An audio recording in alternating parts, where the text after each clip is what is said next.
Faire preuve de résilience. C'est aujourd'hui le mantra des esprits créatifs comme des chefs d'entreprise de l'ensemble du secteur textile. Prendre acte de cet événement traumatique qu'est la pandémie Covid-19 et parvenir à se reconstruire. À Beyrouth, au Liban, la maison de couture et de prêt-à-porter Tony Ward avait délaissé le temps du confinement ses robes de bal et de princesse au profit des masques et des combinaisons de protection. Aujourd'hui, la situation économique au Liban est désastreuse. Elle est catastrophique, mais on la voyait arriver. J'ai vécu ça en Russie depuis quelques années, quand j'avais mes showrooms là-bas, quand le rouble a fait ses chutes. Du coup, c'est du déjà vu pour moi et j'essaie de m'adapter. Je sais qu'il y a d'autres marchés qui nous soutiennent. En fait, on a eu notre première commande internationale depuis une semaine de la Corée, une belle commande. La Corée qui nous commande des robes de mariée, des robes de soir. Et ça veut dire que ça commence à reprendre, pourvu qu'une deuxième vague ne nous attaque pas. Cette crise sanitaire mondiale influe sur le travail créatif que vous faites? Les besoins changent. Si on parle par pays, les mariages ne sont plus des mariages de 500 et 1000 personnes. Quand on pense à nos clients américains, c'est l'année des élections. D'habitude, les années des élections, on a beaucoup de travail. Il y a beaucoup d'argent qui circule aux États-Unis. Maintenant, tout ça, c'est différent. On se dirige vers créer peut-être des vêtements qu'elles peuvent mettre chez elles à la maison. J'élargis ma panoplie de choix. On a toujours ce qu'on faisait avant, toujours available, mais il faut proposer autre chose.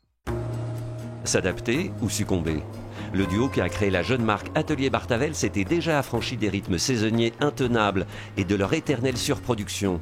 Ils luttent pour réintégrer l'artisanat au sein des griffes de prêt-à-porter et sauver ainsi le patrimoine immatériel de la Méditerranée. En grec, la crise, ça signifie décision et elle renvoie à l'idée d'un moment charnière où tout doit se décider d'un coup. Et c'est un moment clé pour penser l'avenir, pour venir à qui nous sommes et comment nous voulons agir. Il faut continuer et renforcer nos projets. Ça a été vraiment, pour nous, c'est l'état de cette réflexion. Elles éditent des vêtements uniques en série limitée. La pandémie les a confortées dans leur désir de privilégier les ressources locales. Et dans leur atelier studio marseillais, elles prônent le partage en collaborant avec d'autres marques. La particularité de ces maillots de bain, c'est qu'ils étaient fabriqués dans un tissu qui est EcoWave, donc tricoté à Barcelone, à partir de fils recyclés de bouteilles en plastique qui sont récupérées dans la mer Méditerranée. Là, on a notre dernier projet qui sort en septembre, qui s'appelle Planète S et qui va être une série de vêtements conçus en collaboration avec le duo d'artistes Alfresco. Donc c'est des chemises et surchemises unisexes qui sont des peintures à porter et qui sont confectionnées et peintes à la main à Marseille à partir de lin français avec des encres sans solvant. Quittons la Méditerranée pour la mer de Chine afin de retrouver un personnage hors norme. Depuis plus de 15 ans, le français Jean-François Nicolai sillonne l'Asie afin de faire connaître en Occident les marques de mode asiatique les plus contemporaines. Il est aujourd'hui basé à Taipei. Il n'y a jamais eu de lockdown à Taipei. Les boutiques, les department stores, la vie a vraiment continué comme si de rien n'était. Les Taïwanais avaient l'habitude du SARS il y a 15 ans. Donc, dès que la pandémie s'est déclenchée en Chine, ils ont tout de suite mis en place les précautions. Je me suis dit, waouh, je me sens hyper en sécurité. Mais les frontières sont fermées et l'île n'a donc plus accès à l'immense marché chinois. La marque ombrelle DYC Team, fondée par le styliste taïwanais McFly Chao, développe de nouveaux produits. Ils ont commencé avec un select shop à la base.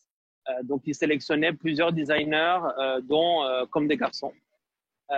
Et ils ont décidé de s'établir un petit peu plus sur le modèle, on va dire le modèle à la japonaise, où les retailers développent leur propre marque, on va dire in-house. Okay, et du coup, leur créneau à DYC Team, c'est vachement intéressant parce qu'ils utilisent, on va dire, le gros de l'industrie taïwanaise qui est aujourd'hui tout ce qui est textile fonctionnel.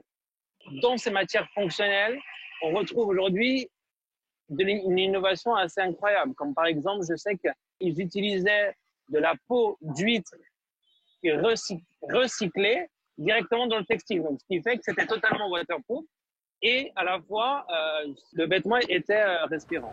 Seconde perle taïwanaise, Justin XX. XX étant le symbole du croisement, de l'intersection. Justin recycle des marques entre elles. De Griffes dans cette même basket, Converse et Nike. Ce blouson est fabriqué avec des étiquettes Levi's. Les sacs luxe deviennent des horloges ou des bananes. Les fournisseurs locaux, comme les fabricants de textiles, seront de plus en plus importants pour les designers locaux. Toutes les livraisons venues de Chine, d'Europe, du Japon ont été ces derniers mois reportées. Alors, on a travaillé avec nos stocks. On réfléchit maintenant à comment travailler avec de nouveaux fournisseurs pour qu'ils créent de nouvelles matières.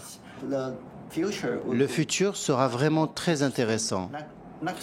Moins globalisé, tout sera localisé et ce sera beaucoup plus intéressant pour moi. Beyrouth, Marseille, Taipei, quelques exemples parmi tant d'autres du formidable pouvoir de résilience des entreprises de mode qui, pandémie oblige, innovent sans limite. Versailles, le Louvre, le Mont-Saint-Michel. Le patrimoine français a ses stars. Mais le génie français et la France recèlent bien d'autres merveilles. Métiers d'art, gastronomie, architecture, sites naturels. Avec France 24, partez à la découverte de cet héritage bien vivant. Du jeune apprenti à l'artisan au savoir-faire reconnu, de l'éleveur au chef étoilé, rencontrez ces passionnés qui préservent et font vivre le patrimoine français. Vous êtes ici, à voir sur France 24 et France24.com.